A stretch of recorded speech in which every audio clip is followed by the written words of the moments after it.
Oh, Raio, vamos lutar com aqui, quem fala é o Briquete. Hoje estamos aqui para reagir mais um vídeo. Hoje estamos aqui para reagir novamente ao Ryu.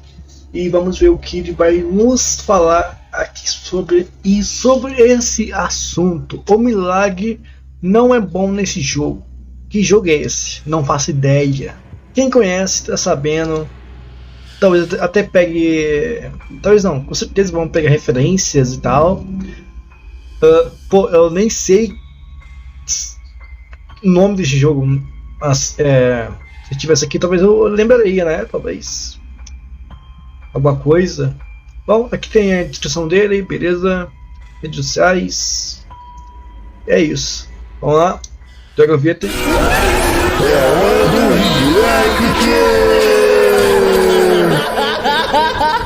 Go!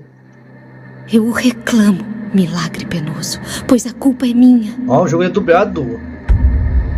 Tem até dublagem. Faça meu peito sofrer de arrependimento. Forge sua punição. Ah, que é pixelado. Profundamente. Aqui é múltiplos pixelados. Me faz sentir o peso da culpa novamente. Rapaz. Pesado. Ó. Vai ser jogo bom, hein? Vai ser jogo o doloroso bom. Mundo de Blasphemon. Em Blasphemon, Adão não é apenas um detalhe narrativo ou estético. Ele é uma essência do mundo. Custódia é um território que sangra, que respira sofrimentos em cada canto desse jogo. O milagre é entidade. Cara, como que deve ser para o cara estudar esse jogo e falar em cima, né? Tipo, cara, eu devo fazer isso, falar isso e tal, né? Porque vai dar aquele clima sombrio e junto com o instrumental, né? Caraca, o cara deve estudar muito, né? Nesse jogo são as coisas muito misteriosas. Eles pairam sobre tudo como um dogma inevitável. Diferente de qualquer divindade benevolente, o milagre nesse jogo. Aí a resposta do cara é o quê? Ele não protege e não guia. Ele pune o penitente. Ele molda a carne e espírito em uma forma muito grotesca, transformando a fé em um peso insuportável. Aqui a religião não consola, mas exige a penitência eterna. No meio desse inferno surge o penitente, uma figura coberta por uma armadura com o rosto oculto por um elmo pontiagudo que se torna o símbolo do jogo. Capacete? Ele não fala, ele não ri, ele não expressa nenhuma dúvida. Sua existência nesse jogo é apenas o silêncio. É como que se não houvesse espaço para a sua identidade na jornada, e apenas o sofrimento e a sua expiação. Nossa. O próprio nome penitente não é um título de glória, mas é uma sentença. Ele é menos um homem e mais uma manifestação da culpa coletiva da Custódia. Durante a sua caminhada, ele encontra várias criaturas e pessoas amaldiçoadas pelo tal milagre.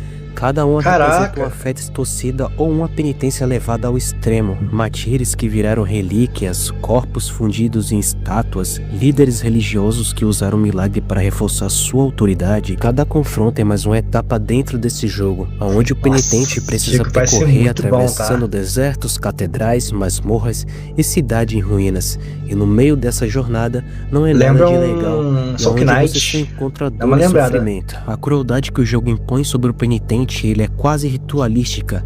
Cada combate é um teste, cada inimigo é uma lembrança de que a fé levou todos à ruína. E deixando bem lembrado que dentro do jogo não lutamos contra monstros inventados pelo acaso, mas contra horrores que nasceram da devoção cega e do fanatismo. Monges que se autoflagelam até a morte, corpos transformados em armas de carne, santos petrificados em tormento eterno. Nada em Blasphemon existe por acaso. Tudo é consequência.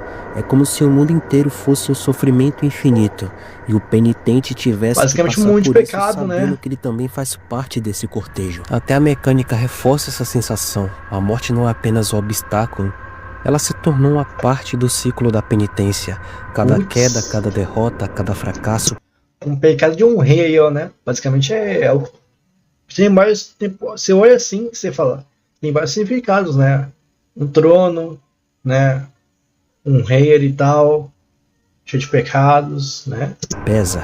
E mesmo quando você vence, não há uma celebração, não há músicas triunfantes, não há aquela sensação de alívio. Apenas o silêncio. O silêncio pesado, que lembra que nada tá selado ali, ó, selado. O penitente continua, o mundo continua E o milagre ainda paira sobre o mundo. Esse mundo cruel.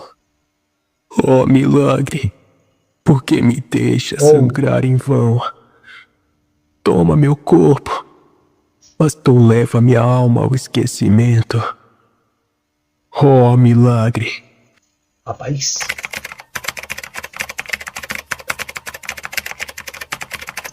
Olha, um aviso muito importante, tá? O conteúdo a seguir dessa parte do vídeo pode ser um pouco perturbador para alguns espectadores. Se você for sensível, por favor, peço que se retire do vídeo. Ou assista por sua própria conta e em risco. Tá? Beleza? Aviso dado. Rapaz! Ô louco! Deixa eu espiar essa parte para esse momento, né? Alguém, caraca, tem gigantes. Maior do que o normal. O mais cruel e blasfemo é que não existe um vilão central claramente odiável. O inimigo não é uma criatura isolada ou um tirano que precisa ser derrotado. O verdadeiro antagonista é o próprio milagre dentro desse jogo. Essa fé perversa que rege na custódia é uma força difusa e intangível que se manifesta em tudo e em todos. Lutar contra ela é como lutar contra o ar. Você pode cortar corpos, derrubar gigantes, pode até atravessar desertos inteiros. Mas o milagre permanece. Ele está impregnado nas paredes, nos ossos e nos olhos do que rezam. E o penitente em sua jornada não encontra respostas fáceis. Ele não busca uma vitória para si mesmo, mas uma redenção que talvez nunca venha. Sua espada não abre caminhos para a liberdade dele, mas apenas uma continuidade da dor. Cada batalha vencida é apenas mais um passo em direção à verdade incerta. Talvez inalcançável.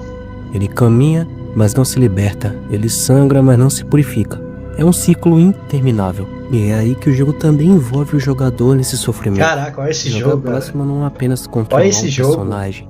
É sentir o peso da sua penitência. Como é a vida na vila. Juntos como que é. Com ele, nesse sofrimento interminável. Passado o tempo. A dureza dos cenários, a repetição das mortes, a constante lembrança de que não há um descanso.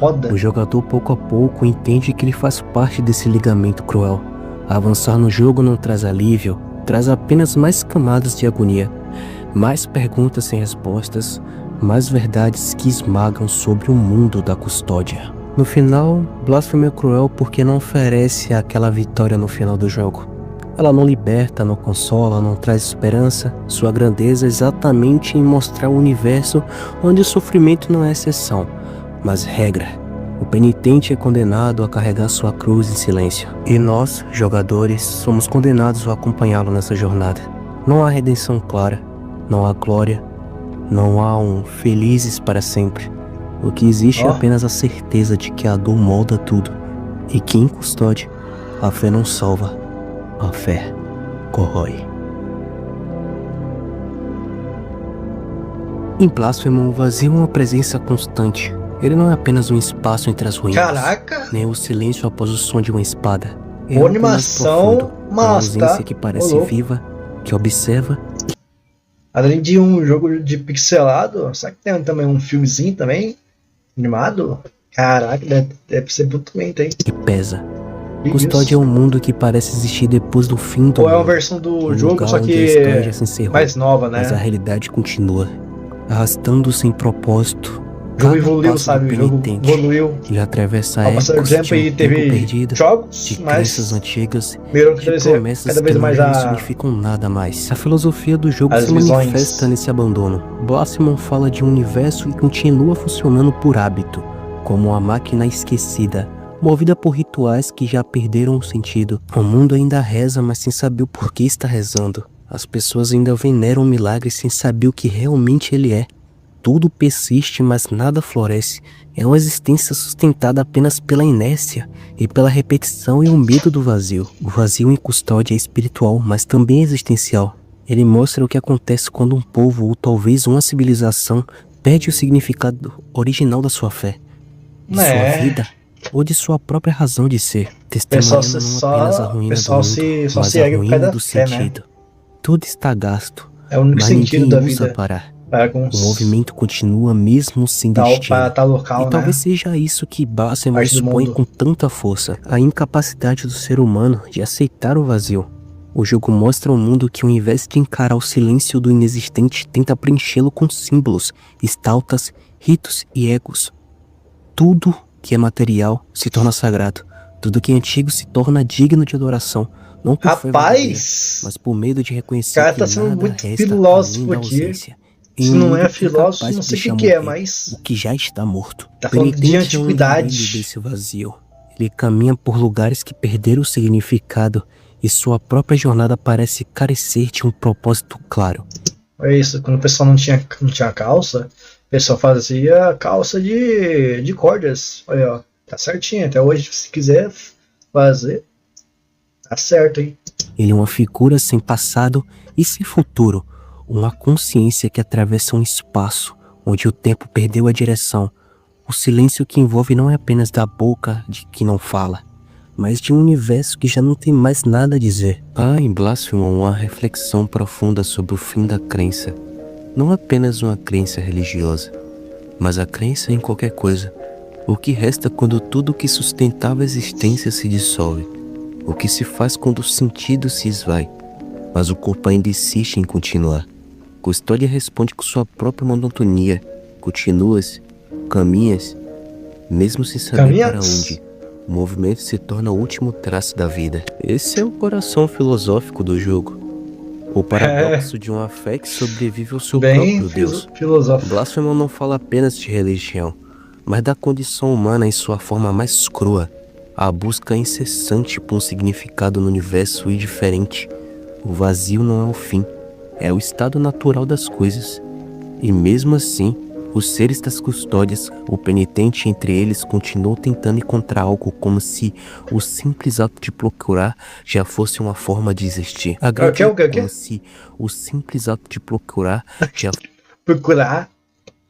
Ele falou certo, só que muito rápido, né? Eles continuam tentando encontrar algo, como se o simples ato de procurar já fosse uma forma de existir. A grandiosidade do jogo está em como ela faz o jogador se sentir no vazio. Não há pressas, não há um alívio, não há um momento verdadeiro de harmonia. O silêncio dos cenários, ritmo lento, a solidão que se acumula, tudo reforça a sensação de estar atravessando um espaço onde o tempo não flui, apenas se repete. O jogador, pouco a pouco, se torna cúmplice desse vazio, aprende a andar em silêncio, a contemplar ruínas e existir sem esperar. O vazio em Blasphemon é, portanto, mais do que um tema, é uma experiência. Ela não precisa ser explicada, apenas sentida. E o eco de uma fé esquecida, e o suspiro de um mundo que continua mesmo quando já não há nada pelo que continuar. Custódia existe porque ninguém pode ter o rosto do cara, né? Porque não pode. Penitente anda porque não sabe parar. O jogador avança porque no fundo também teme o que aconteceria se o silêncio fosse total. No fim, Blasphemon é uma meditação sobre esse medo. O medo do nada. O medo do vazio. O medo de olhar para dentro e encontrar apenas um vazio. É um jogo que não busca responder, apenas refletir. E talvez seja por isso que ele continua ressoando tanto. Porque de certa forma, todos habitamos um pouco de Custódia. Todos carregamos, em um silêncio, a dúvida que move o penitente. Se tudo é vazio, por que ainda seguimos caminhando? Caraca, poxa vida, agora o cara aqui foi profundo, tá? Cê é louco. No jogo você não encontra resposta. Eles te dão mais dúvidas. Né? Caraca. Se você tá aí com dúvidas, você acabou de assistir algo que te deu mais dúvidas ainda. E quem pode te responder isso? Bom, será que tem resposta sobre esse jogo nas partes de filosofias? Será? No YouTube? Ou é um lugar falando sobre? Ou nem tem, né? Mas é isso. Muito legal. Gostei do conteúdo aqui do vídeo. Interessante. O cara foi num nível tão profundo aqui, tipo assim, de pegar coisas filosóficas. Eu nem sei falar corretamente. Praticamente coisa de filosofia, né, no jogo, e juntou uma coisa com a outra, assim, bem tenso, né, uma pegada bem forte, igual o jogo, a sensação que o jogo dá mesmo, e um parece bem legal, interessante, uma pegada de Suki Knight, né, tem uns parkourzinhos ali e tal também, interessante, estilo de luta, esse combate, né? Bem legal. Pô, top, tá? Aqui, gostei demais do vídeo. Parabéns aí ao Ryu. Espero reagir mais a outros tipos de vídeo de conteúdos que ele pode trazer. E, pô, bom, hein? Muito bom. Que isso. Bom, mas nós estamos juntos só amanhã. Fui. Antes de tudo, deixa o seu like se você gostou também. Se inscreva no canal, beleza? Compartilhe com os amigos. Ativa o sininho, beleza? E hype o vídeo aí se você gostou mesmo, beleza? É nóis!